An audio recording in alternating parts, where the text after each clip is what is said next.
السلام عليكم ورحمة الله وبركاته. وعليكم السلام ورحمة الله وبركاته. إن الحمد لله الصلاة والسلام على رسول الله وعلى آله وأصحابه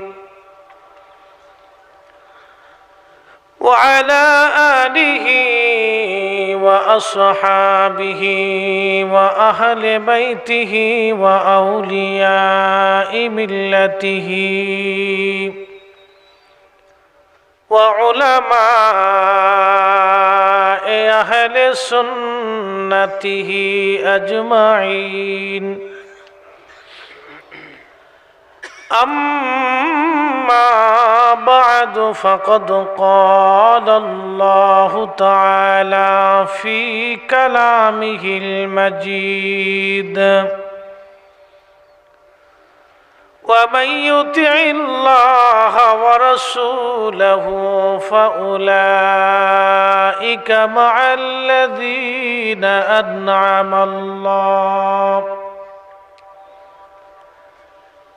أنعم الله عليهم من النبيين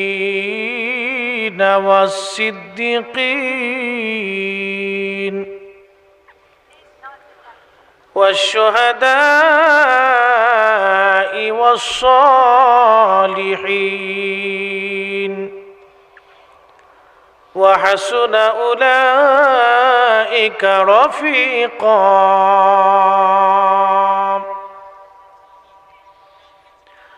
في شان حبيبه ومحبوبه إن الله وملائكته يصلون على النبي يا أيها الذين آمنوا صلوا عليه وسلموا تسليما.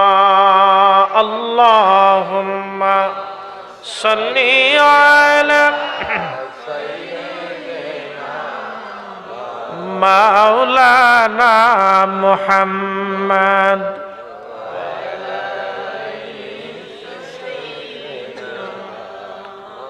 مولانا. আপন আপন বলর এমন কেউ তো তোমার আপন না,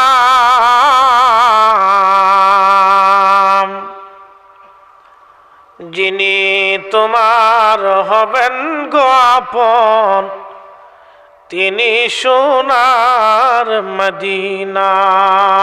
আল্লাহুম্মা সাল্লি আলা মাশাআল্লাহ انظر حالنا يا رسول الله وعلى آل سيدنا.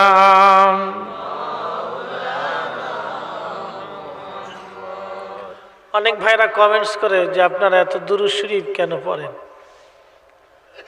যত সময় দুরূদ পড়েন তত সময় নসিহত করলে হয় না? আমি আপনাদের খেদমতে ছোট্ট করে দুরূদের একটা ফজিলতের কথা বলি। আপনি বাজারে বসে থাকেন, প্রত্যেকদিন একটা ছেলে বাজার দিয়ে যাওয়ার সময় আপনাকে একটা সালাম দেয়। তো একদিন দিল, 5 দিন দিল, 7 দিন দিল, 15 দিন দিল, 20 দিন দিল, 1 মাস দিল। দেওয়ার পরে ওই ছেলেটার প্রতি আপনার একটা কৌতূহল আসবে, এই ছেলেটা কে আমাকে প্রত্যেক দিন সালাম দেয়। একজন মুরব্বীকে ছেলেটা সালাম দেয়। তো 20 দিন পরে বা 1 মাস পরে অথবা আরো কম সময়ে ছেলেটার প্রতি তার একটা কৌতূহল আসবে, আসলে ছেলেটা কে। তখন খোঁজ নিবে, খোঁজ নিয়ে দেখবে, মানুষের কাছে বলবে ছেলেটা খুব ভদ্র, খুব ভালো, সে আমাকে প্রত্যেক দিন সালাম দেয়। আমরা যদি অসংখ্য অগণিত অত্যধিক পরিমাণে আল্লাহর হাবিবের দুরূদ শরীফ পড়ি, এটা সরাসরি আল্লাহর হাবিবের বারগাহে পৌঁছে যায়। নবী পাকের দরবারে পৌঁছানোর সময় উচ্চারিত হয়, হে রাসূল করিম আপনার বাংলাদেশের অমুক জেলার অমুক অঞ্চলের অমুকের ছেলে অমুক আপনি হাবিবে কিবরিয়ার উপরে দুরূদ শরীফ পাঠিয়েছে, সুবহানাল্লাহ। একদিন, 2 দিন, 3 দিন, 4 দিন, 5 দিন, 1 মাস, 6 মাস, 1 বছর, 5 বছর, 10 বছর, একদিন তো আল্লাহর নবীর অন্তরে আমার আপনার প্রতি মায়া লাগবেই। কি কথা বলেন, ঠিক না? যদি একবার মায়া লেগেই যায় তখন কি হবে? মান রাআনি ফিল মানামি ফাকাদ রাআল হক, রাওয়াহুল বুখারী। যদি একবার আল্লাহর হাবিবের অন্তরে আপনার প্রতি দয়া এসেই যায় তাহলে দিদারে রাসূল নসিব হয়ে যাবে। আর একবার যদি হাবিবে কিবরিয়ার দিদার হয় তো জান্নাত ওয়াজিব হয়ে যাবে। এবারে আসতে সুবহানাল্লাহ, একটু জোরে বলেন সুবহানাল্লাহ। খুশি হন নাই? খুশি হওয়ারই তো কথা। আল্লাহ রাসূল আরো বলেছেন, মান রাআনি ফিল মানামি ফাসিয়ারানি ফিল ইকদা, রাওয়াহুল বুখারী। যদি স্বপ্নে তোমার সঙ্গে আমার দিদার হয় উম্মা, তাহলে শোনো অচিরেই জাগ্রত হালতেও তোমার সঙ্গে আমার দিদার হবে। দুটি হাদিস থেকে আমরা কি বুঝলাম? স্বপ্নে কি নবীর ছবি আসে না নবী আসে? একসাথে বলেন, ছবি আসে না নবী আসে? নবীর মেসাল আসে না নবী আসে? নবীর কোনো মেসাল নাই।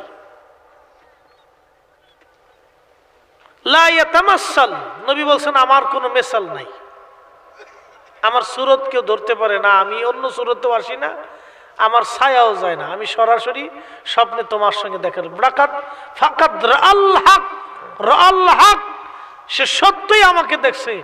এর অর্থ হলো আমাদের নবী এখনো আছে। জোরে বলেন এখনো, জোরে বলতে হবে এখনো, এখনো আগে ছিল, এখনো কিয়ামত পর্যন্ত থাকবে। একসাথে জোরে বলা যাবে আল্লাহু আকবার। কিন্তু আমার দেশের কিছু ভাইদের সাথে আমাদের বিরাট একটা মত দ্বন্দ্ব আছে। তাদের দোষ না, আমি দোষ দিই না, আর আমি কাউকে কষ্ট দিয়ে, ব্যথা দিয়ে, কাউকে আঘাত করে কষ্ট দিয়ে কথাও বলি না। কারণ জীবনে অনেক দোয়াইন্যে ফোয়াইন্যে কিলেন্যে গুতাইন্যে বহুত কিছু করছি, করে দেখছি এটির হেদায়েত আনা যায় না। হিকমত ও মুহাব্বতের মাধ্যমে ডাকলে মানুষ বুঝে আসে। তাদের সাথে আমাদের বিরাট একটা বিস্তর তফাৎ কোথায় জানেন? আমার কাছে একটা সবুজ চাদর আছে। সবুজ চাদর আল্লাহর নবীর খুব পছন্দের চাদর ছিল, যেন একটা কাসিদার নাম হয়েছে কাসিদায়ে বুরদা। ইমাম শরফুদ্দিন আল বুসুরি রাহিমাহুল্লাহ, যিনি মিশরের কায়রোতে ঘুমিয়েছেন, নবীজির গায়ে লাগানো চাদর মুবারকের যে একটা সুতা আছে, এই সুতাটাকেও আমরা সুন্নিরা মহামূল্যবান মনে করি। কথা ঠিক? নবীজির গা মুবারকের যে চাদর মুবারক ছিল, এই চাদর মুবারকের যে একটা সুতা, এই সুতাটাকেও আমরা মহামূল্যবান মনে করি। কিন্তু আমার কিছু ভাইরা স্বয়ং রসুলে খোদার ইজ্জতের চাদর ধরে টানাটানি করে। তফাৎটা এখানে।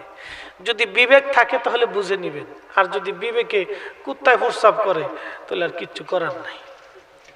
সোজা হিসাব। বলে হুজুর বিবেকের মধ্যে কি কুত্তায় প্রস্রাব করে? করে না মানে কইছি কেনা, বুঝাইতেছি আপনাদের বাজি। এই যে আমার ডানে বামে সামনে পিছনে অনেক মুরব্বীরা আছে, অনেক মুরব্বীদের কিন্তু লেখাপড়া নাই, কিন্তু বিবেক খুব মজবুত। আমার দেশের অনেক শিক্ষিত মানুষ আছে, ডক্টর, এরপরে বিসিএস কমপ্লিট করে সরকারি চাকরিজীবী, বড় বড় অফিসার, কিন্তু তাদের বিবেকে কুত্তা এমন প্রস্রাব করছে যে গরিব আর ধনী নাই, মিসকিন আর নাই। আমার দেশের লক্ষ লক্ষ গরিব মানুষের টাকাগুলি টেবিলের নিচ দিয়ে মেরে মেরে চুরি করে কলম দিয়ে খুসাই খেয়ে ফেলে ঢাকা শহরে আলিশান বাড়ি করতেছে। কথা বলেন ঠিক না বেটে? তো মানুষের বিবেকে কুত্তায় প্রস্রাব করে না কইছি কেনা? বিসিএস কমপ্লিট করা একটা ছেলে ফার্স্ট অফিসার বাংলাদেশের, কোটি কোটি টাকা চুরি করে খাচ্ছে। তো কার টাকা চুরি করতেছে? এদেশের খেটে খাওয়া দিন মজুর একজন কৃষক সকালবেলা যখন আমরা কম্বল কাঁথা মুড়িতে ঘুমাই, আমার দেশের কৃষকগুলি তখন এই পর্যন্ত কাদার মধ্যে নেমে শীতের মধ্যে ধান ক্ষেত পরিষ্কার করতেছে। আমরা যখন আরাম করে ঘুমাই, আমার দেশের রিক্সাওয়ালা তখন সকালবেলা ভোরবেলা 2টা পয়সা রুজির জন্য রিক্সা নিয়ে বের হয়ে গেছে। এই গরিব মানুষের কষ্টের অর্জিত পয়সাগুলি এরা চুরি করে করে খাচ্ছে। বাবা, মানুষের বিবেকে কুত্তায় প্রস্রাব করে না, কেডাই কইছে? এটি তো বাস্তব। আল্লাহু আকবার, কি বুঝাবো আপনারে? বলুন, যে লোকটা বিসিএস কমপ্লিট করে লেখাপড়া শেষ করে জ্ঞানের সমুদ্র হয়ে বিরাট কিছু শিক্ষা দীক্ষা অর্জন করে তার বিবেক তৈরি হলো না, তার চাইতে আমার দেশের একজন সাধারণ চাষা খেতে খাওয়া মানুষ, সহজ সরল মানুষ, এর চাইতে আল্লাহর দরবারে লক্ষ কোটি গুণ দামি। কথা বলেন ঠিক না বেঠে? এটার নাম বিবেক। বিবেক মানুষের জীবনের সবচেয়ে বড় আদালতের নাম হচ্ছে বিবেক। আমার দেশের অনেক বড় বড় আলিম আছে, লা হাওলা ওয়ালা কুওয়াতা ইল্লা বিল্লাহ, লা হাওলা ওয়ালা কুওয়াতা ইল্লা বিল্লাহ, আমাদেরকে বছরের পর বছর ধরে হাদিসের দর্শ দিতে পারে। এই সমস্ত মানুষগুলি যাহা বলে যাহা করে, এগুলি ভাবলে মানুষের জীবনে অস্থিরতা আসে যে এটা করেটা কি, বলেটা কি এরা। অথচ আমার দেশের বড় বড় মুহাদ্দিস আছে, যাদের জীবনী শুনলে আমাদের কলিজা বড় হয়ে যায়, যাদের জীবন শুনলে আমাদের কলিজা বড় হয়ে যায়। মারহাবা বলেন, আরো জোরে বলেন। আমরা অনেক সময় বলি এটা বক্তা ভালো লাগে না, এটা পীর ভালো লাগে না। আপনার পীর দিয়ে কি করবে? আপনি বক্তা দিয়ে কি করবেন? আপনি দেখবেন আপনার রসুলের কদমের দিকে। আপনি আমার চুল কেমনে কাটছি, টুপি কেমনে মাথায় দিছি, জুব্বা কেমনে গায়ে দিছি, আমার কেন ফলো করবেন? আপনি ফলোয়ার্স হবেন আল্লাহ রসুলের, আপনি গোলামি করবেন আল্লাহ রসুলের, আপনার আদর্শ হবে আল্লাহ রসুলের, আপনি ফলোয়ার্স হবেন আল্লাহ রসুলের, আপনি ভালোবাসবেন আল্লাহ নবীকে, জীবন দিবেন রসুলের জন্য, আদর্শ নিলে নবীর জন্য হবে, আদর্শ গ্রহণ করলে নবীরটা করবেন। আপনি আমাকে দেখেন কেন? আমার সুরত আপনি দেখে কি করবেন? বক্তা দেখে আপনি সুন্নি হবেন কেন? নবী দেখে যদি সুন্নি হতে পারে তাহলে অরিজিনাল সুন্নি। কি কথা ঠিক না? আপনি আমাকে দেখে সুন্নিয়ত করবেন কেন? আর এক বক্তা দেখে সুন্নিয়ত করবেন কেন? এই জন্য এই কথাগুলি আমাদের বুঝার খুব দরকার। কষ্ট হচ্ছে আপনাদের? তাহলে একসাথে সবাই জোরে বলি তো আল্লাহু আকবার। আল্লাহু আকবার ওয়ালিল্লাহিল হামদু বিসমিল্লাহির রাহমানির রাহিম।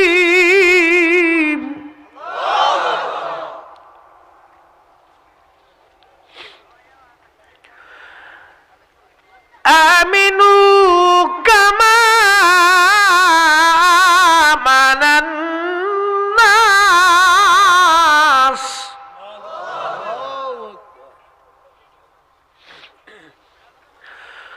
ক্বালু আনুমিনু কামা আমানাস সুফাহা।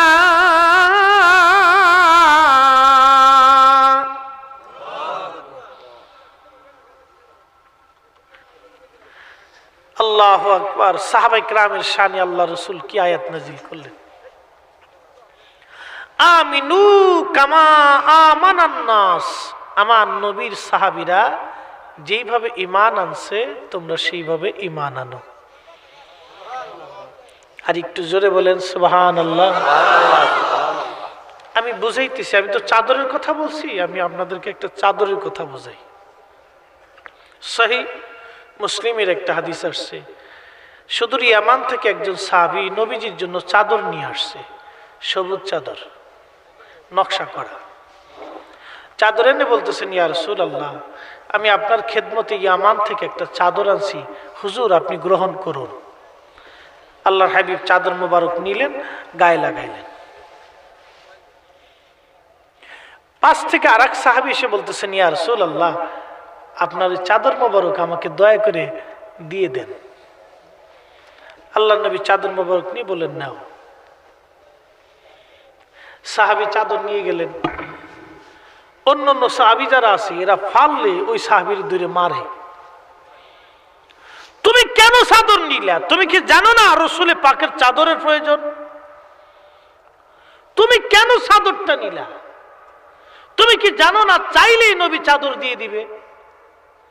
তুমি কি জানো না রাসূলের কদমে কেউ কিছু চাইলে নবী ফেরত দেয় না? নবীর যে চাদরটা প্রয়োজন তুমি কি বুঝো না? সাহাবীরা ফাললে এর মারে ধরে, কিন্তু সাহাবী ডরে কান্দে দিছে। হাবিবের দরবারে চোখের পানি ছেড়ে কাঁদের বলি, ইয়া রাসূলুল্লাহ, কষ্ট দেওয়ার জন্য আমি চাদর নেই নাই গো নবী। হুজুর, মনের ইচ্ছা পূরণ করার জন্য চাদর নেই রে। ইয়া রাসূলুল্লাহ, আমার জীবনের আশা আপনি নবীর সহবতের চাদর দিয়ে যেন আমার কাফনের কাপড় করা হয়। আপনারা হাদিস শুনছেন, এখানে আমি একটু পাট পাট করে বুঝাই দিই। আচ্ছা বলেন, সাহাবীর কি নামাজের অভাব, রোজার অভাব, সওয়াবের অভাব, নেকির অভাব? আমার দেশের কিছু ভাইরা এমন বুজুর্গি ভাব লইছে যে একবারে ওনার সওয়াব দিয়ে উনি জান্নাতে যাইব, নবী লাগতো না। এমন ভাব লইছে যে নবী লাগতো না। আমার আগে যিনি আলোচনা, আনসারী সাহেব না, হযরতুল আল্লামা মাওলানা আইয়ুব আনসারী মাদ্দাজিল্লুল আলী হুজুর আলোচনা করেছেন যে কোন এক বক্তা বলেছেন জাহান্নামে গেলে গান নবী উঠাই থাকতো না। কি এক পাগল ছাগল দেশে কোত্থেকে আসে। বাংলাদেশের দুঃখের বিষয় হলো আপনাদের সিলেট আলিয়া মাদ্রাসার মাঠের পাশে বাংলাদেশের একজন খ্যাতনামা বক্তা, আল্লাহ তাকে মাফ করুক, দুনিয়াতে হনো আছে, মাফ করবে কিনা জানি না, কারণ নবীর দরবারে বেয়াদবি হইলে আল্লাহ মাফ করে না। আল্লাহ মাফ করে না, যতক্ষণ রসুল মাফ না করবে ততক্ষণ আল্লাহ মাফ করে না। তিনি শাহজালাল রহমাতুল্লাহর মাজারের দিকে আঙ্গুল তুলে বলেছিলেন, শাহজালাল তো তরকেনাদ, স্বয়ং রসুলে খুদাও কিয়ামতের ময়দানে উম্মতের কোনো উপকারে আসবে না।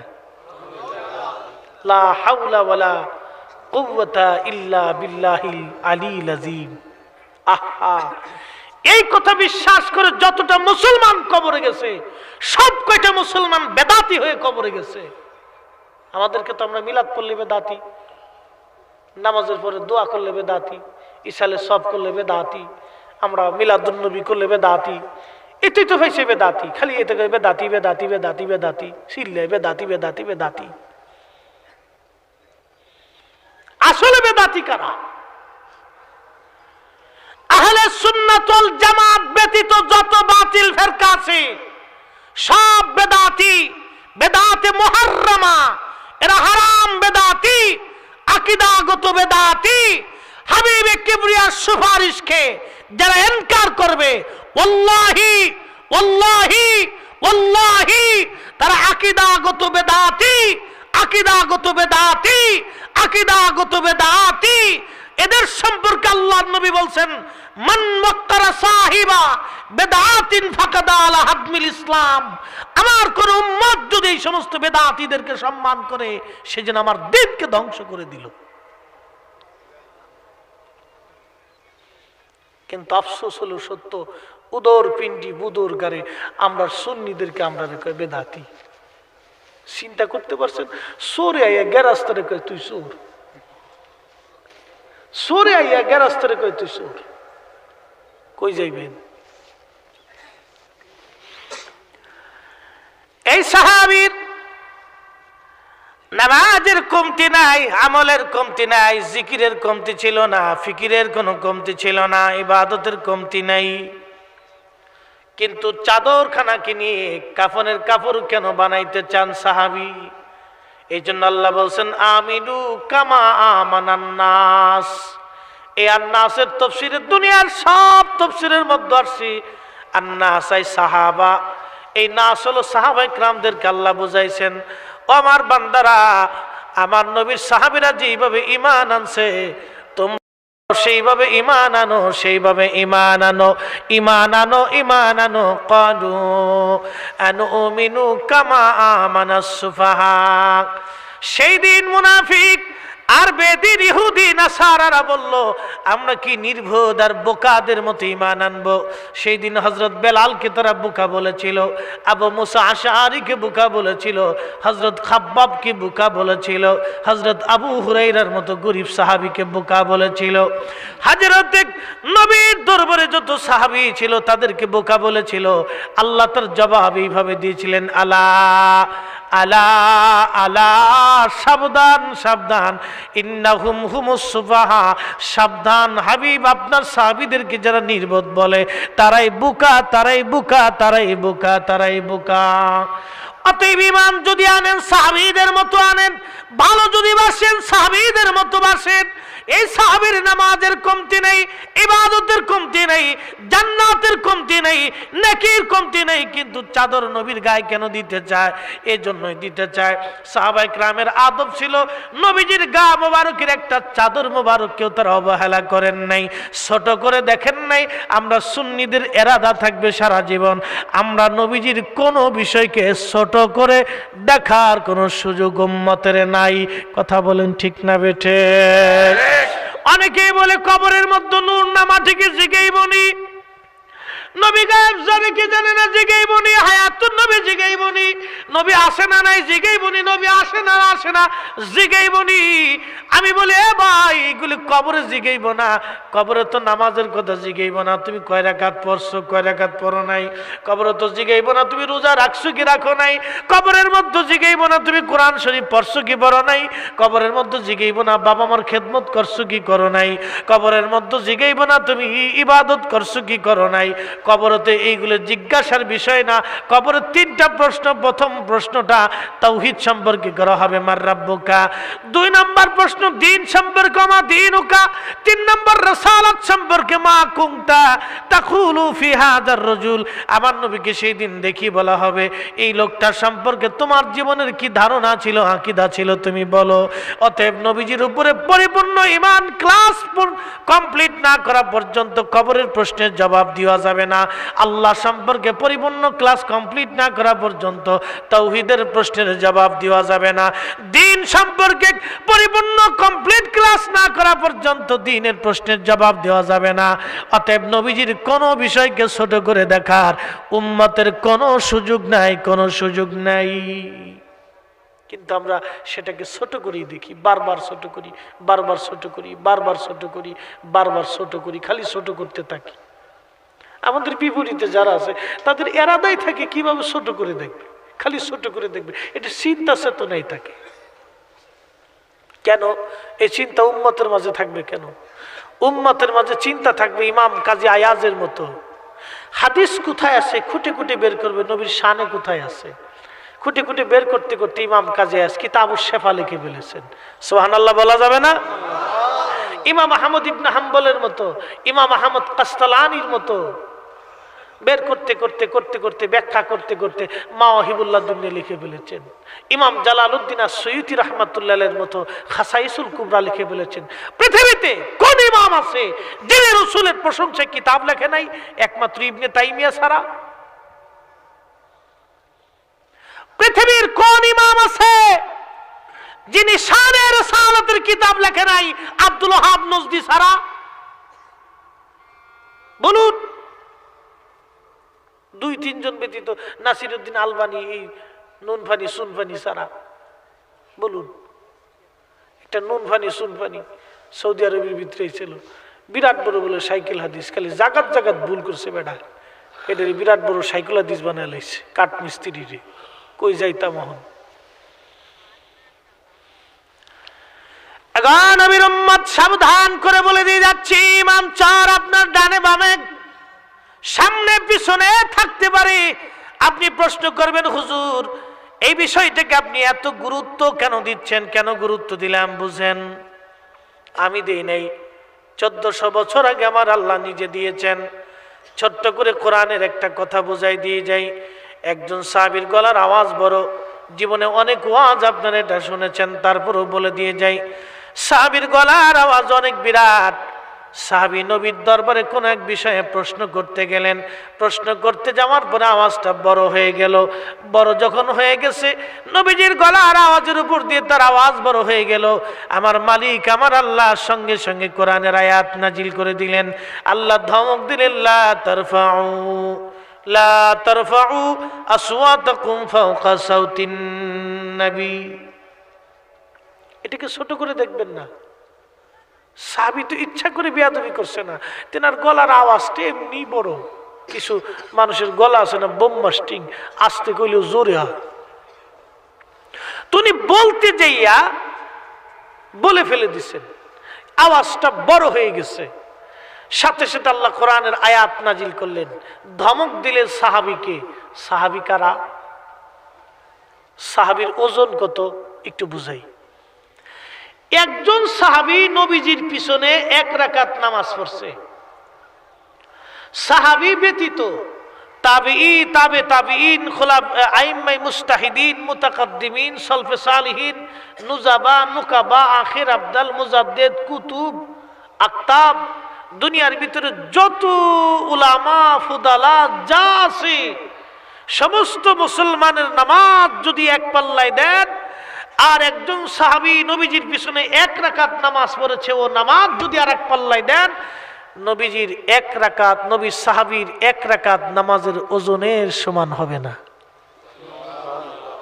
সেই সাহাবীদেরকে আল্লাহ ধমক দিয়েছেন নবীর দরবারের আদব দেখানোর জন্য। লা তারফাউ আসওয়াতাকুম ফাওকা সাউতিন নবী। হে আমার রাসূলের সাহাবী, তোমাদের গলার আওয়াজ যাতে আমার হাবিবের আওয়াজের উপরে না ওঠে। সাহাবী তো ইচ্ছা করে দেন নাই, আওয়াজটা এমনি বড় হয়ে গেছে। আল্লাহ বরদাস্ত করেন নাই, আয়াত নাজিল করে দিছেন। ওই সাহাবী বাড়ি চলে গেছে। 3 দিন নবীর মসজিদে আসে না, ঘরের সামনে বসে বসে কান্দে, ঘুমায় না, খায় না, গোসল করে না, খালি কান্দে। আল্লাহ আমার জিন্দেগি শেষ, আমার আমল বরবাদ হয়ে গেল, আমার জাহান্নাম ছাড়া উপায় নাই। আল্লাহ উপায় কি? আমার উপায় কি? আমার উপায় কি? আমার সব শেষ, আমার আমল বরবাদ, আমার কি হইল? আমার সর্বনাশ হয়ে গেছে। এইভাবে দিনও কান্দে, রাতেও কান্দে, সাহাবী ঘুমায় না। 3 দিন 3 রাত পর্যন্ত কান্না করে। 3 দিন পরে আমার আল্লাহর দয়া হলো, আমার নবীজির দয়া হলো। নবীজি ডাক দেখ, সাহাবীরা রে, আমার সাহাবীর বিরুদ্ধে কোরআনের আয়াত নাজিল হয়েছিল, বলো গো সেই সাহাবী কোন জায়গায়? সাহাবীরা বলে, ইয়া রাসূলুল্লাহি, ওই সাহাবী বাড়ি যাইয়া আজকে 3 দিন ঘরের আঙ্গিনায় কান্নাকাটি করে, হুজুর খায় না, দায় না, ঘুমায় না, শুধু বলে আল্লাহ আমার জাহান্নাম হয়ে গেল, আমার জিন্দেগি বরবাদ হয়ে গেল, আমার সব আমলগুলি বরবাদ হয়ে গেল, আমার জাহান্নাম ছাড়া উপায় নাই, আমার হইল কি, আমার হইল কি, আমার সর্বনাশ। হুজুর গো এইভাবে সে কান্নাকাটি করে। আমার নবী ডাক দেখো, সাহাবীরা রে, আমার ওই সাহাবীকে ডেকে নিয়ে আসা। সাহাবীকে ডেকে আনার পরে ওই সাহাবী নবীজির সামনে বসে বসে কান্না করি, ইয়া রাসূলুল্লাহ আমার আমলগুলি বরবাদ হয়ে গেছে। আমার নবীজি ডাক ডাক, সাহাবী তুমি শান্ত হও, তুমি চিন্তা করিও না, তুমি জাহান্নামী না, আমি নবী তোমারে মাফ করে দিয়েছি, আল্লাহ তোমাকে জান্নাতি বানায়া দেবেন। একবার জোরে বলা যাবে কি সুবহানাল্লাহ?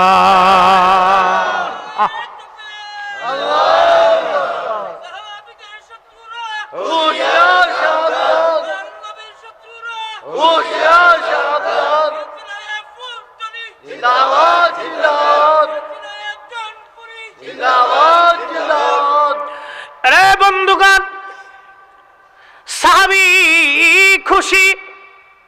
নবী আমার ডেকে বলে, সাহাবী তুমি তো ইচ্ছা করে আমার সাথে বেয়াদবি করো নাই, তোমার গলার আওয়াজ বড়, আওয়াজ বুলন্দ হয়ে গেছে। বাজান, এখান থেকে একটা চমৎকার সিদ্ধান্ত আপনার জীবনে আসতে পারে। কখনোই না, ভুলেও না, নবীজির কোনো বিষয়কে ছোট করে দেখা যাবে না। আল্লাহ এটা বরদাস্ত করে না। এই জন্য পৃথিবীর শ্রেষ্ঠতম মুহাদ্দিস ছিলেন অন্যতম উপমহাদেশের শাহ ওয়ালিউল্লাহ মুহাদ্দিস দেহলভী। সুদূর মক্কাতুল মুকাররমা হজ কমপ্লিট করে যখন মদিনায় যাইতেন, পায়ের জুতা খুলে ফেলে দিতেন, খালি পায়ে হাঁটতেন। আহারে, যারা মক্কা মদিনাতে গেছেন, প্রচন্ড গরম, উত্তপ্ত বালু আর পাথর, ওর মধ্যে হেঁটে হেঁটে যখন যাইতেন, পায়ের মধ্যে ফুসকা পড়ে যাইতো, ঘা হয়ে যাইতো, রক্তগুলি বের হতো। আর মুরিদেরা বলতো, হুজুর আপনি কি পাগল হয়ে গেলেন নাকি? কত আলিম ওলামা জুতা পায়ে দেয়া মদিনাতে যায়, আপনি কেন গো খালি পায়ে মদিনাতে যান? কারণ কি? আপনার রক্ত বের হয়, পার মধ্যে ঘা হয়ে গেছে, ফুসকা পড়ে গেছে গো হুজুর, আপনি জুতা পায়ে দেন, আপনার কষ্ট হয়। শাহ সাহেব জবাব দিতেন দুনিয়ার মানুষে, আমি শাহ ওয়ালিউল্লাহ হাবিবুল্লাহর বারগাহে, আল্লাহর রহমতের নবীর বারগাহে হাজিরা দিতে যাচ্ছি। আমি শাহ ওয়ালিউল্লাহর কলিজায় কি সাহস রে, নবীর দরবারে জুতা পায়ে দিয়ে উপস্থিত হব। একবার যদি আমার নাম বিয়াদবের খাতায় লেখা হয়, আমি শাহ ওয়ালিউল্লাহর জিন্দেগি বরবাদ হয়ে যাবে। আমি শাহ ওয়ালিউল্লাহর কলিজায় কি সাহস হবে, রহমতে আলা নবীর কদম মোবারকে জুতা পায়ে দিয়ে হাজির হব। আমি জুতা পায়ে দিয়ে যাব না, আমার পা পচে যায় যাক, খসে যায় যাক, আমি মরে যাব, তারপরও নবীর দরবারে জুতা পায়ে দিয়ে যাব না। একবার আওয়াজ তুলে বলা যাবে কি আল্লাহু আকবার।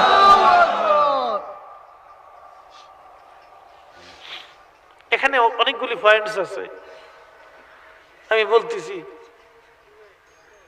সাহাবী জুতা পায়ে দিলেন, আবু বকর দিলেন, ওমর দিলেন, উসমান দিলেন, আলী দিলেন, তালহা দিলেন, জুবাইর দিলেন, আব্দুল্লাহ আব্দুর রহমান ইবনে আউফ দিলেন, সাদ বিন আবি ওয়াক্কাস দিলেন, হযরতে রাসূল পাকের যত সাহাবী ছিলেন সবাই নবীর দরবারে জুতা পায়ে দিলেন। তাহলে শাহ ওয়ালিউল্লাহ কেন দিলেন না? তাহলে শাহ ওয়ালিউল্লাহ অরিজিনাল বেদাতি। কারণ সাহাবী যেই কাজ করলেন না, সেই কাজ শাহ আব্দুর রহিম শাহ ওয়ালিউল্লাহ মুহাদ্দিস দেহলভী তার বিপরীত করলেন, এই জন্য উনি বেদাতি। পৃথিবীর বাংলাদেশের একজন আলেমকে দাঁড়া করায় দিয়ে বলেন, বলো শাহ ওয়ালিউল্লাহ বেদাতি। ওই লামাজেবি বাটপারের দল ছাড়া সব আলেম ওলামাদেরকে দাওয়াত করেন, দেওবন্দি বলেন, বেরেলি বলেন, আর মসলকে ওই যত মসলকের আলেম ওলামা আছে সব আলেমদের দ্বারা করায় দিয়ে বলেন বলেন বলেন শাহ ওয়ালিউল্লাহ মুহাদ্দিস বেদাতি। আল্লাহি আল্লাহি, একজন আলেম যদি বলতে পারে শাহ ওয়ালিউল্লাহ মুহাদ্দিস বেদাতি, তাহলে আমি ফরিদি সুন্নি জামাত ছেড়ে দেব। এবার আসেন আর একটু উপরের দিকে যাই। মদিনার হাওদার ভিতরে, সীমানার ভিতরে জীবনেও কোনদিন ইমাম মালিক রাহমাতুল্লাহ আলাইহি জুতা পায়ে দিলেন না। শুধু কি তাই রে, কোনদিন পায়খানা করলেন না, প্রস্রাব করলেন না, এমনকি নিজের থুতু পর্যন্ত মদিনার মাটিতে ফেলেন নাই। আহা, কলিজার ভিতরে রসুলের তাজিম কতটুকুন থাকলে একজন ইমাম জীবনের এতটা বছর মদিনাতে কাটিয়েছে। আল্লাহর কসম, যদি মদিনাতে গরমের দিনে যান, আপনি যদি 2 মিনিটও খালি পায়ে পথ চলতে পারেন, তা আমি জিব্বা কেটেলাম। 2 মিনিট সময় দেব আপনাকে মাত্র। দুপুরবেলা খালি পায়ে একটু রাস্তা দিয়ে হাঁটবেন। ইমাম মালিক জীবনের শেষ সময় পর্যন্ত, প্রায় 80-90 বছর পর্যন্ত মদিনাতে কাটিয়েছেন। আহা, জীবনে একটা সময় পর্যন্ত জুতা পায়ে দেন নাই। সুবহানাল্লাহ, কি বাড়ি যায় কইবেন? এখন প্রশ্ন করি, জবাব দিবেন। ইমাম মালিক তো ইমাম আবু হানিফা রাহমাতুল্লাহ সমসাময়িক, 80-100 হিজরির ইমাম, 80 থেকে 100 হিজরির ইমাম। লক্ষ্য করুন, 100 হিজরির পর পর্যন্ত সাহাবী জিন্দা ছিলেন, 104 হিজরি পর্যন্ত সাহাবীরা জিন্দা ছিলেন। মতান্তরে 114 হিজরি পর্যন্ত হযরত আনাস রাদিয়াল্লাহু আনহু জিন্দা ছিলেন। আমার দিকে তাকাবেন, এত সাহাবী মদিনাতে গেলেন, জুতা পায়ে দিলেন, খালি পায়ে ছিলেন না। কিন্তু ইমাম মালিক রাহমাতুল্লাহ আলাইহি কোনদিন জুতা পায়ে দেন নাই। লোকেরা জিজ্ঞেস করলো, হুজুর আপনি কেন জুতা পায়ে দেন না? ইমাম মালিক জবাব দিলেন, বলো আমি কোন জমিনে জুতা পাই দিব যে জমিনের মাটির সঙ্গে আমার নবীজির জিসম মোবারক লেগে আছে। সুবহানাল্লাহ কি বলা যাবে? ও যুবক ভাই, এ যুবক, আপনাদের উদ্দেশ্যে আমার পরামর্শ, যুবক ভাই, আপনি কারে ভালোবাসেন একটু দেখে ভালোবাসবেন। আল মুরউ মা মান আহাব্বা, যে যারে ভালোবাসে তার সঙ্গে তার হাসর নাসর হয়ে যাবে। দুনিয়াতে আপনি কার ফলোয়ার্স হইলেন হিসাব করে হবেন বাবা। আপনি যার ফলোয়ার্স হয়েছেন তার সঙ্গে আপনার হাসর নাসর হবে। ফলোয়ার্স যদি হন আমার নবীর হন, ফলোয়ার্স যদি হন আমার নবীর হন, ফলোয়ার্স যদি হন ওলি আল্লাহদের হন, ফলোয়ার যদি হন অলিদের হন, অলিদের হন, ফলোয়ার যদি হন নবীর হন, নবীর হন, তাহলে আশা করা যায় নাজাতের রাস্তা খুঁজে পাওয়া যাবে। কথা বলেন ঠিক না বেঠে? নামের আগে ডক্টর, পিছনে বিরাট বড় আজহারি মাদানি সাহেব, বিরাট কিছু। আরে বাপ রে বাপ, বিরাট লোকব লাগাইছে। পাতিলের আতঙ্ক, সাইকেল হাদিস, মোনাজরে মিল্লা, অমুক, ঘোড়ার ডিম, আগর ডিম, বাগর ডিম, আতা ছাতা খাতা, অভাব নেই।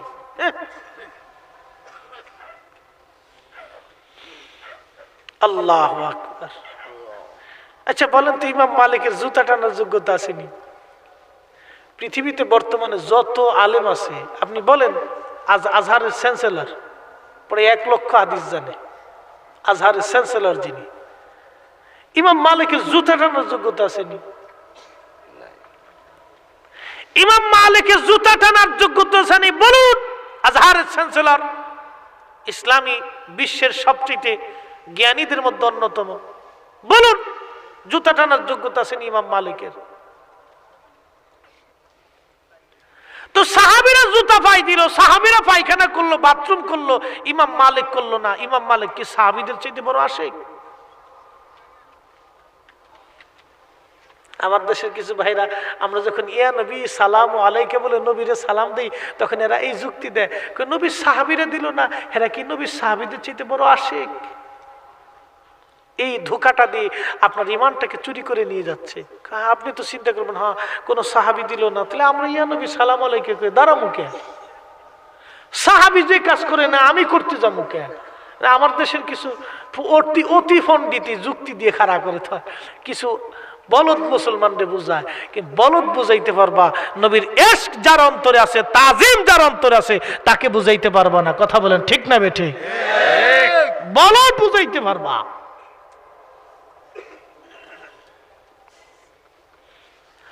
ইমাম মালিক জবাব দিলেন, দুনিয়ার মানুষ, আমি কোন জমিনে পায়খানা প্রস্রাব করব, থুতু ফেলবো, যে জমিনের মধ্যে আমার রাসূল ঘুমায়? আমার ইমাম মালিকের কি সাহস আছে রে এই জমিনের মধ্যে জুতা স্যান্ডেল পায়ে দিয়ে হাঁটি? দেখেন, নবীজির কোন বিষয়কে ছোট করে তিনি দেখেন নাই বিদায় একবার না, 2 বার না, 100 বারের মতো আমার নবীর সঙ্গে তার দিদারে রাসূল নসিব হয়েছে।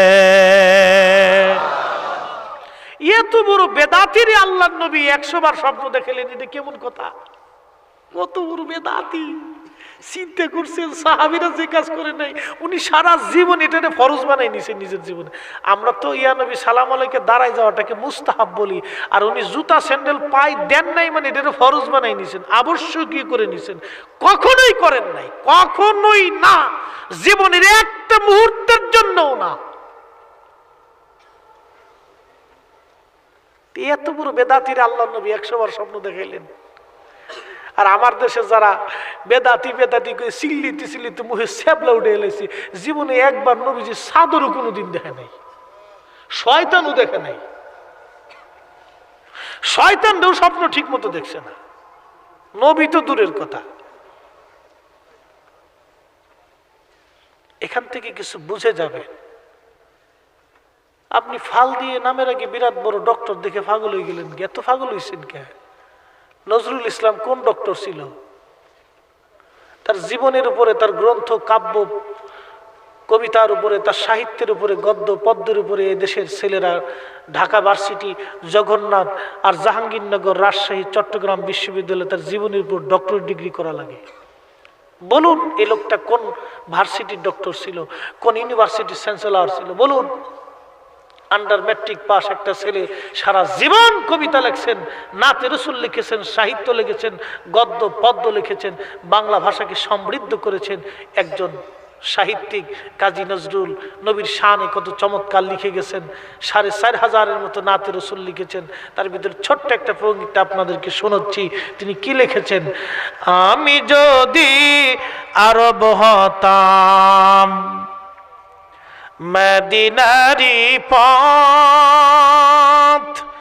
সেই পথ দিয়ে হেঁটে যাইতেন নূর নবী হযরত,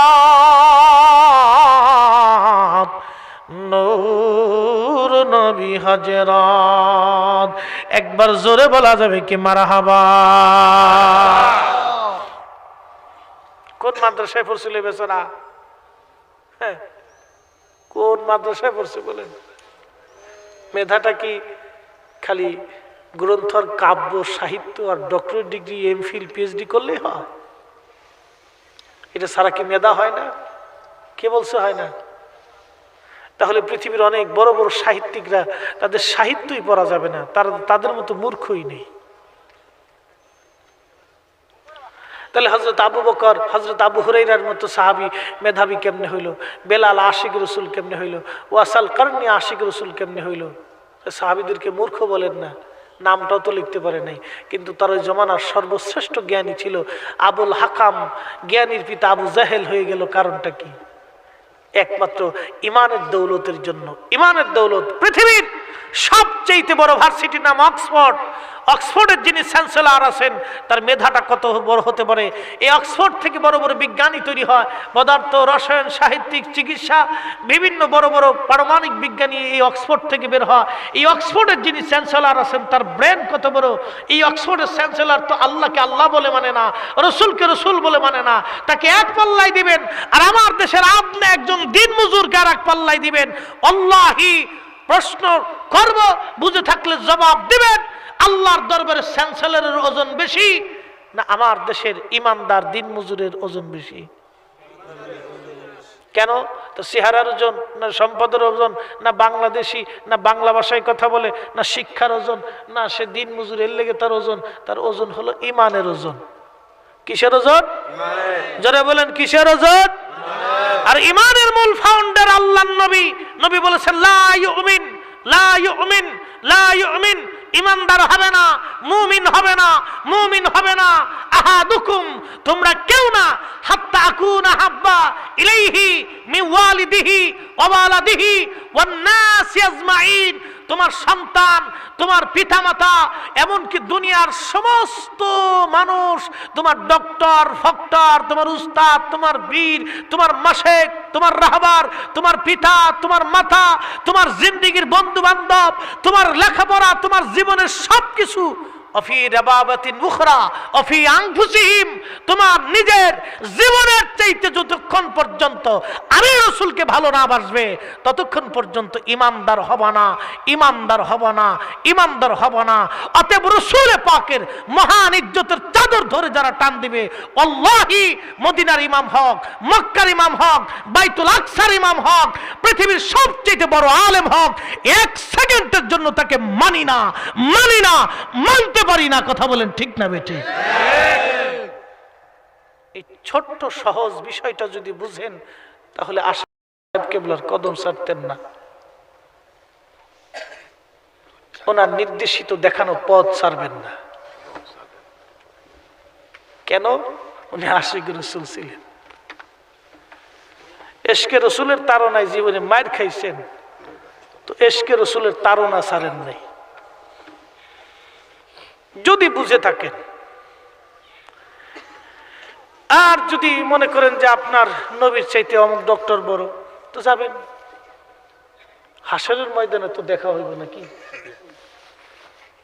কোন পর্যন্ত দৌড়াবেন? মরা পর্যন্ত, কবরের যাওয়া পর্যন্ত। এরপরে তার দৌড়ের সুযোগ নেই। আপনার কবরে নামাইবো তো 4-5 জনে লয়ে নামাইবো, এই পর্যন্ত শেষ, এরপরে আর সুযোগ নেই। এরপরে ওই যে খেতা মৌলবী, শ্বেতা মৌলবী, দলা মৌলবী, কালা মৌলবী, বড় হুজুর, মাইজে হুজুর, সাইজে হুজুর, ছোট হুজুর, নোয়া হুজুর, হেতা হুজুর, খেতা হুজুর, খুঁজা পাইতেন না। কত কিছু হুজুরে খাওয়াইছেন, হুজুর কয় দোয়া লাগতো না, জানাজা তো পুড়িয়ে লেছি, দোয়া দেখিতা করতাম। তোরে না খাওয়াই কুত্তা খাওয়ালেন না কেন? বলে হুজুর এই কথা কেন কইলেন? আরে কুত্তা ডেনে খাওয়াইলে তো কুত্তা আপনার খবরে ভাসে বইবে, কান ভর দোয়া করবো, আল্লাহ আমার গরিব মরে গেছে, আমার খাওয়াই তো খালি। বুঝেন বুঝেন মুসলমানের দোয়ার শক্তি কত জানেন? এ ভাইরা আমার, মুসলমানের দোয়ার এত বিরাট বড় পাওয়ার, এত বড় শক্তি।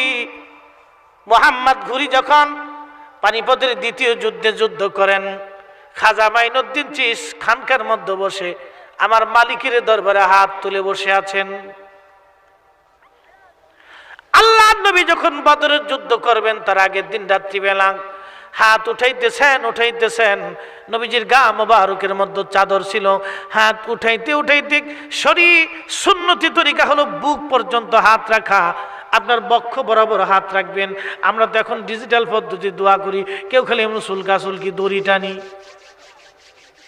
ধোয়া কারে দেখেন ডিজিটাল দোয়া, কেউ এরকম করে, কেউ আঙ্গুলে ফোড়ায়, কেউ দাড়ির মধ্যে এমনি খুশাই, দোয়া চলতেছে। পাগল কোথাকার দেশে যে কত হয়েছে আল্লাহ জানে। কেউ কত সিস্টেমে দোয়া চালাইতেছি, কেউ হাত ফুড়াইতেছি, কেউ খুঁতাখুতি করতেছি, কেউ আবার আঙ্গুল টোয়াইতেছি, দোয়া চলতেছে। কিন্তু দেখেন আল্লাহ কয় তোরা এইভাবে দোয়া করবি আর আমার কাছে চাইস আর আমি দিব। আচ্ছা একটা ভিক্ষুক আপনার কাছে এসে যদি কয়, এই মিয়া 10টা টাকা দেন, কি করবেন? কারণ যে তুই এত বড় জমিদারের বাচ্চা, তা আমার কাছে টেয়ার লেগেছ কে? আমি একদিন টঙ্গি ইস্তেমার মাঠ আছে না, এই ভিতর দিয়ে মাজু খান দিতেছি মাহফিল করার জন্য, তো বাসের ভিতরে বই রয়েছি। এক ভিক্ষুক একা, হুজুর কিছু ভিক্ষা দেন। আমি চেহারার দিক তাকায় দেখলাম তো পজিশন বেশি ভালো না, তা আমি ব্যাগ থেকে বের করে 2 টাকা দিলাম।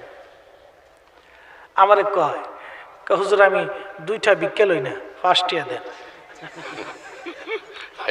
আমি চিন্তা করি, আমি কই তুই 5টা ভিক্ষা লোস, 2টা লোস না, তোর মতো ডিজিটাল ভিক্ষুক তো দেখিনি, তোর 5 টাকা দেওয়া যেত না।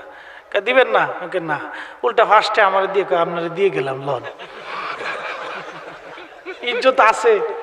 বাসের ভিতরে যারা আছে সব আমার দিকে হা করে চাই রয়েছে, হুজুরে কি করে এখন দেখবো।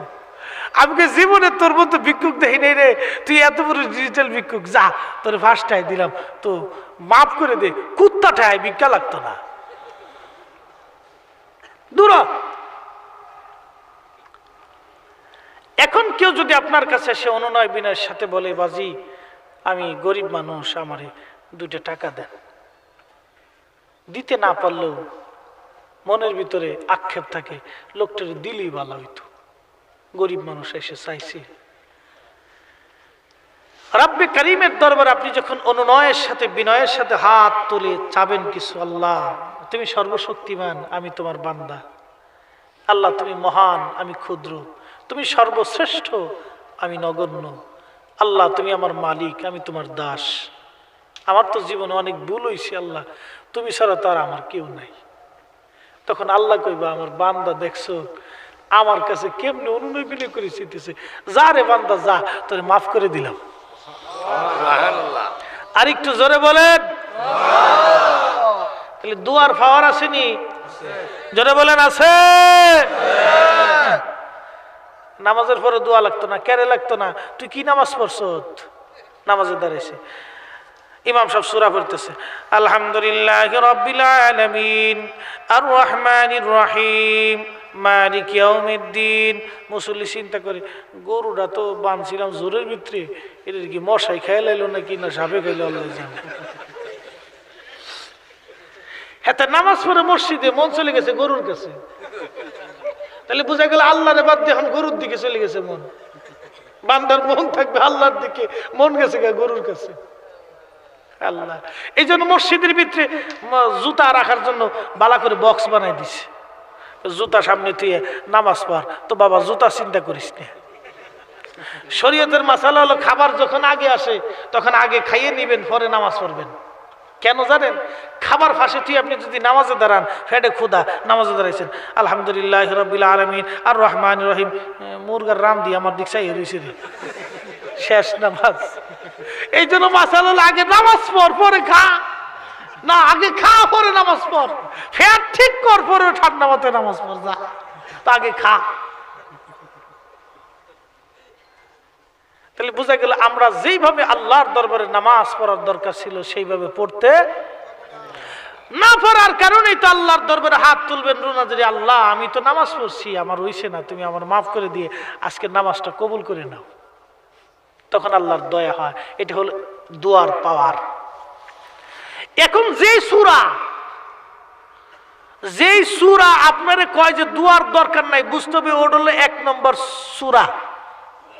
সূরা শুনছেন নি আপনি? এটা অরিজিনাল 1 নম্বর সূর। আপনার এই ইবাদত থেকে মাহরুম করার জন্য আপনারে উঠে পড়ে লাগছে।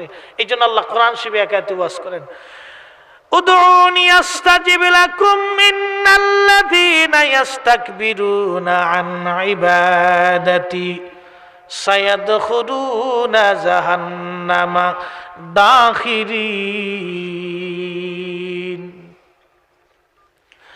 আল্লাহ বলেন আমার কাছে চাও, আমি আল্লাহ তোমাকে দেব।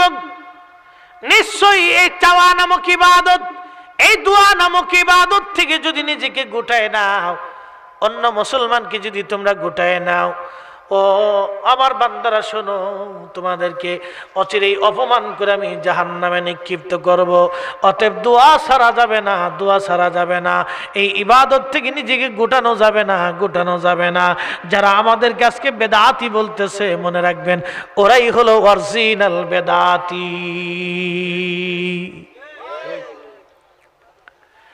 আরে নবীর উম্মত, নবীর উম্মত গভীর মনোযোগ দিয়ে শোনেন, সাবধান করে বলে দিয়ে যাচ্ছি, আহলে সুন্নাতুল জামাত অরিজিনাল নবীর দল। যুগে যুগে যুগে যুগে সময়ে সময়ে বছরের পর বছর, শত শত বছর ধরে ওলিয়া উলিয়ারা হাত ধরে জামাত পৃথিবীর মধ্যে এসেছে। কিয়ামত পর্যন্ত আউলিয়া কিরামের সিলসিলার মাধ্যমে এই জামাত দুনিয়ার মধ্যে কায়েম ও দায়েম থাকবে। তবে যতই বাতিল ফেরকা পৃথিবীতে আসুক না কেন, তারা মাথার চারা দিয়ে উঠবে আবার হারিয়ে যাবে, উঠবে আবার হারিয়ে যাবে, উঠবে আবার হারিয়ে যাবে। কিন্তু সুন্নি জামাত ছিল, আছে এবং থাকবে। এ জামাত কোনোদিনও জমিন থেকে বিতাড়িত হবে না। একবার আওয়াজ তুলে বলা যাবে কে মারহাবা। এ নবীর উম্মত, আল্লাহর হাবিবের কোন বিষয়কে ছোট করে দেখার কোন সুযোগ উম্মতের নাই, কোন সুযোগ উম্মতের নাই। আল্লাহ সুযোগটা উম্মতকে দেন নাই, উম্মতকে দেন নাই, উম্মতকে দেন নাই। বাজান, আমি মাঝে মধ্যে একটা আলোচনা রাখি। আলোচনাটাও হলো কিতাবুল হাজামা থেকে, মানে সিঙ্গা লাগানো থেকে। মুসলমান সিঙ্গা লাগানোর প্রাচীন পদ্ধতির চিকিৎসা অনেক চমৎকার।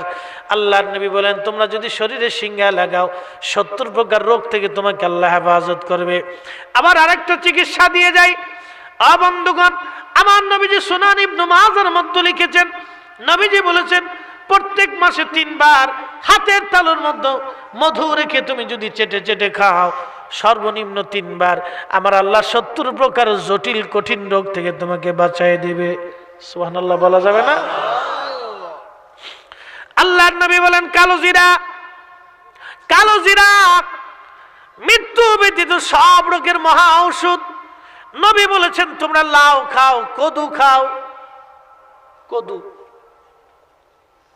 লাউয়ের তরকারি, কারণ এই কদু তোমার পাকস্থলীকে ঠান্ডা করে দিবে। আল্লাহর নবী কদু পছন্দ করতেন, খাইতেন। আল্লাহর নবী জয়তুনের তেল খাইতেন, জয়তুনের তেল নবীজি শরীরে লাগাইতেন।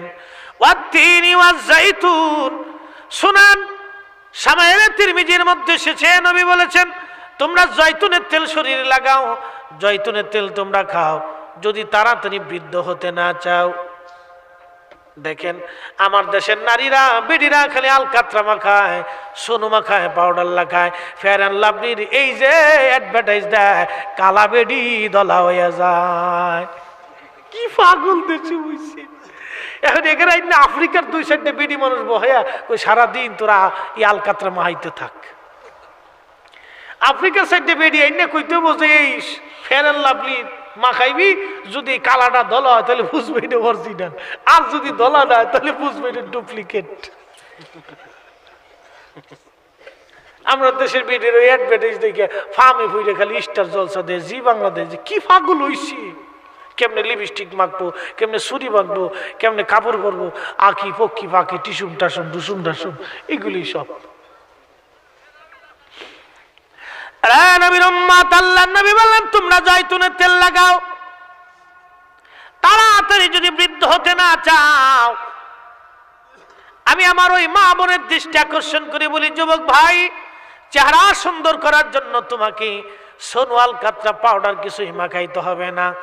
আজকে থেকে ডিসিশন নিয়ে নাও, সবসময়ের জন্য অজু হালতে থাকবা, অজু চলে গেলে আবার অজু করবা, 5 ওয়াক্ত নামাজ তুমি পড়বা।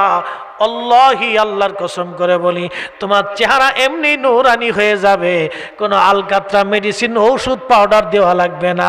একবার জোরে বলা যাবে কি মারহাবা। এমনি সুন্দর হয়ে যাবো গা, এ কোয়া লাগে। আগে কত কিছু মাইছি রে, আরে সর্বনাশ, যে যেটা কইছি এই ডিমা হয়েছি, কি লেগে একটু দলাওয়ার লেগে, কি পাগল ছিলাম, কিচ্ছু লাগতো না।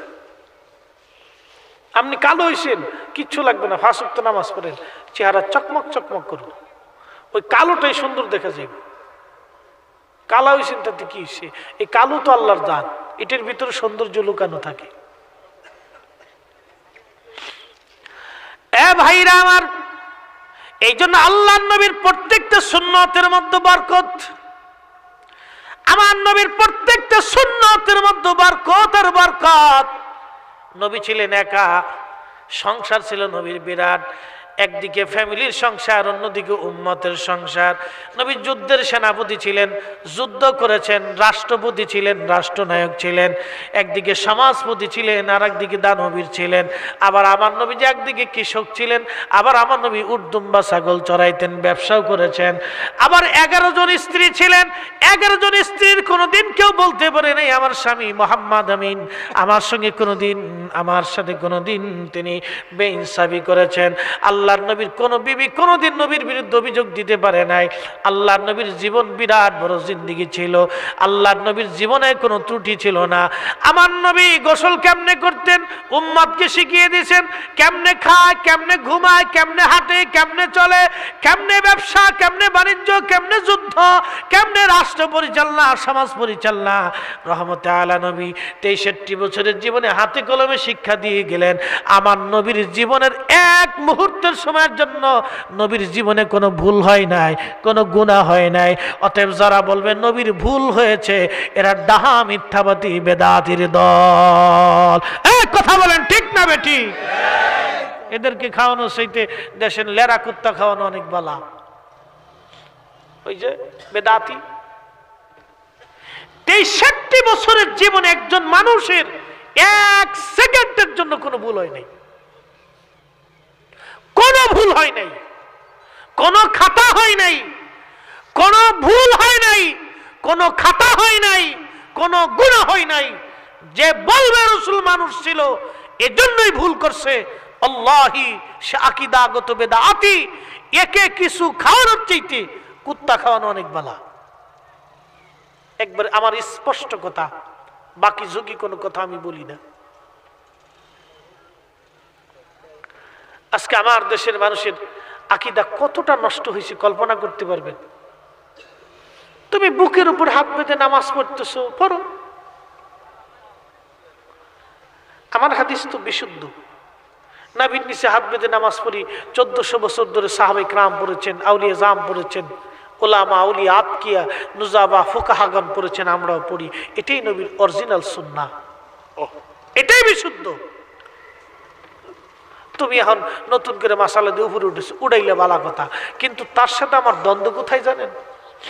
বিরাট বড় তফাৎ। এরা বলে নবীজির আব্বা আম্মা কাফের ছিল, জাহান্নামে চলে গেছে। আস্তে বললেন কেন, জোরে বলেন, আর একটু জোরে।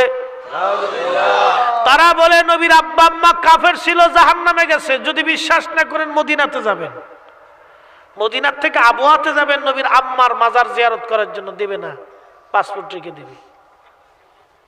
তুমি এখানে আসছো কেন, এটা কাফের কবর জিয়ারত হয়েছে, তো মরে গেছে গা, এত ইমানদার ছিল না।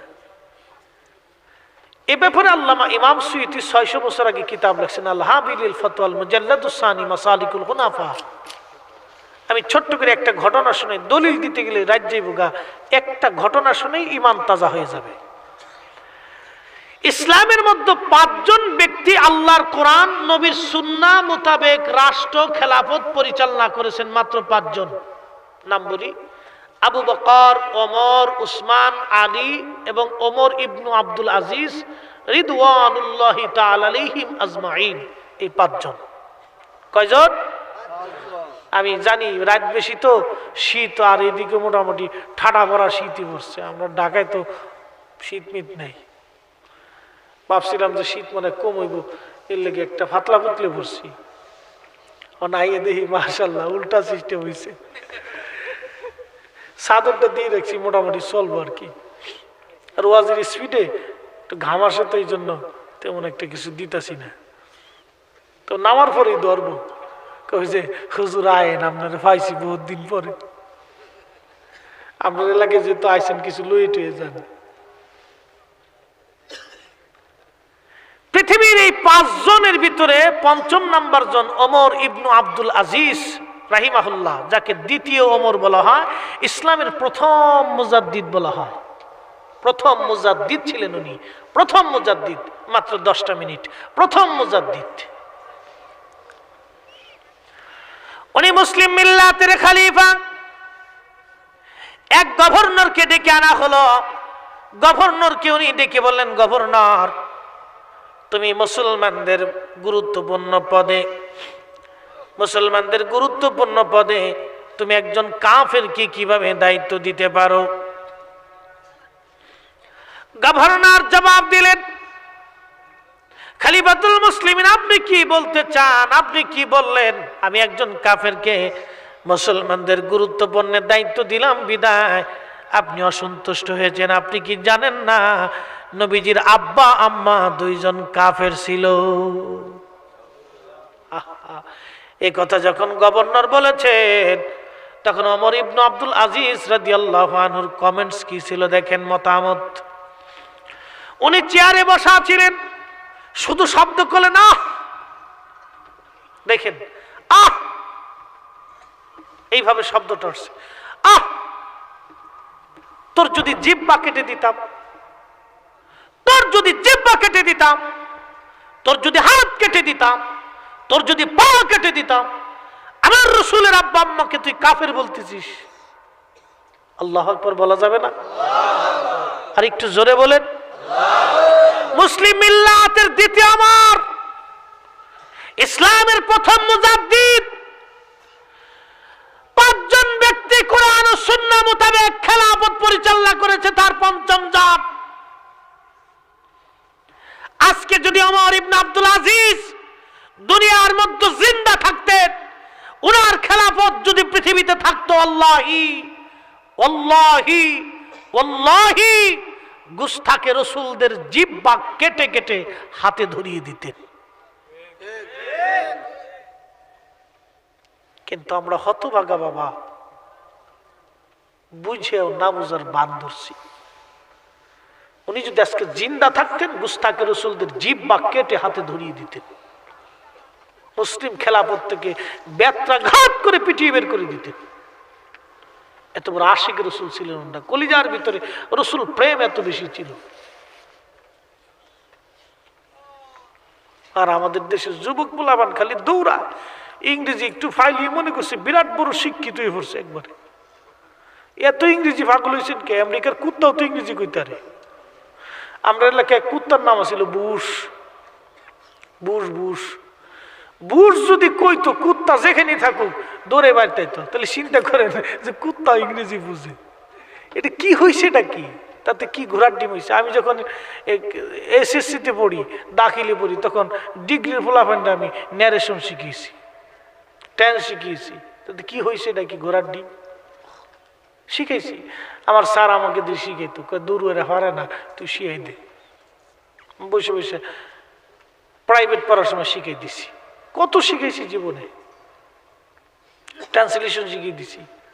তাতে কি অন্ত ইংরেজি ফিংরেজি গোড়ার ডিমানো কিচ্ছু পারি না, বলে গেছি।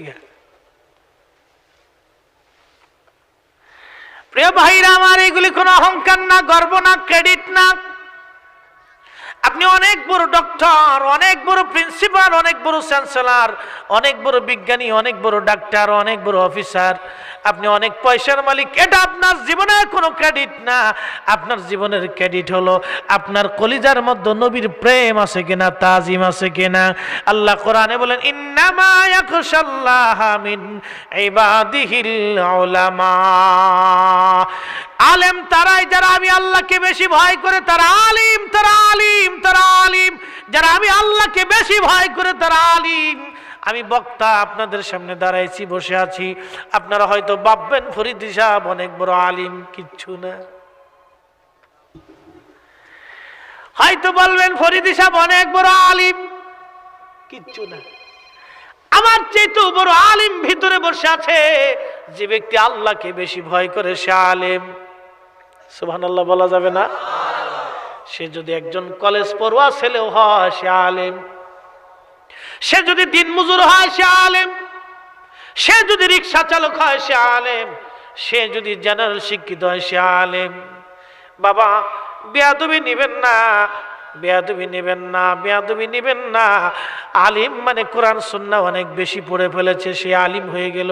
আর কেউ আলিম না, আল্লাহ বলেন না, ইন্নামা ইয়াখশাল্লাহা মিন ইবাদিহিল উলামা। উলামা, উলামা, উলামা, যে আল্লাহকে বেশি ভয় করে সেই অরিজিনাল আলিম। নবীর উম্মত, নবীর উম্মত, কথা বাড়াইয়া কষ্ট দিব না। দিলেন আমারে পরে, দিবেন হলো আগে। মানুষ গেছে ঘরে, আমারে দিয়ে লাভ হইল কি? ঢাকার থেকে বহু রাস্তা অতিক্রম করে আসছি দুটি কথা শোনানোর জন্য। ঠান্ডার ডরে পাবলিক চলে গেছে বাড়ি, খেতার নিচে ঘুমায় পড়ছে। এখন আপনি আমারে দিলেন, কারণ হুজুর ডাইকে ডাইকে নিয়ে আসেন। শেষ রাত্রি কি আর ওয়াজ হয়? বয়স চলে গেলে কি আর বিয়ে হয়? আর ওইলে লাভ কি? এই জন্য সময়ের কাজ সময় করতে হয়। খাবার টাইম দুপুর বেলা, খাইলেন আপনি আসর বেলা, খাওয়ার মজা পাবেন না। যখন টাইম তখন খাবেন, মজা পাবেন, শরীর স্বাস্থ্য ভালো থাকবে। বাবা যখন গোসলের টাইমে গোসল করবেন, শরীর স্বাস্থ্য ভালো থাকবে। ওয়াজের সময় ওয়াজ করবেন, শরীর স্বাস্থ্য ভালো থাকবে। হযরত আব্দুল্লাহ ইবনে মাসউদ কুফার মসজিদে বসে বসে ওয়াজ নসিহত করতেন। প্রত্যেক বৃহস্পতিবারের দিন জুমার রজনীতে উনি ওয়াজ নসিহত করতেন। তখন লোকেরা বলল, হুজুর আপনি প্রত্যেক দিন ওয়াজ নসিহত করেন। হযরত আব্দুল্লাহ ইবনে মাসউদ বললেন, না না, প্রত্যেক দিন ওয়াজ করলে ওয়াজের তাসির নষ্ট হয়ে যাবে, তোমরা ধৈর্য ধারণ করতে পারবে না। অতএব সপ্তাহে একদিন করলাম, এটাই ভালো। প্রত্যেক দিনের প্রয়োজন নাই, একদিনই ভালো। উনি বললেন একদিনই ভালো, প্রত্যেক দিন করলে তোমরা ধৈর্য ধারণ করতে পারবে না, একদিনই ভালো। তাহলে আমাদের জীবনে ওয়াজ থেকে শিক্ষা কি? এক নাম্বার, নবীজির জীবনের কোন বিষয়কে ছোট করে দেখা যাবে না। আল্লাহর হাবিবের কোন বিষয়কে ছোট করে দেখা যাবে না। যদি আপনি দেখেন তাহলে সর্বনাশ হয়ে যাবে, যদি আপনি দেখেন তাহলে সর্বনাশ হয়ে যাবে। অতএব নবীজির কোন বিষয়কে ছোট করে দেখা উম্মতের জন্য যাবে না, যাবে না, যাবে না। আর নবীর সুন্নত জীবন থেকে সারা যাবে না। আল্লাহ তৌফিক দিক। সবাই আওয়াজ তুলে বলেন আমিন। একসাথে জোরে বলেন আল্লাহু আকবার।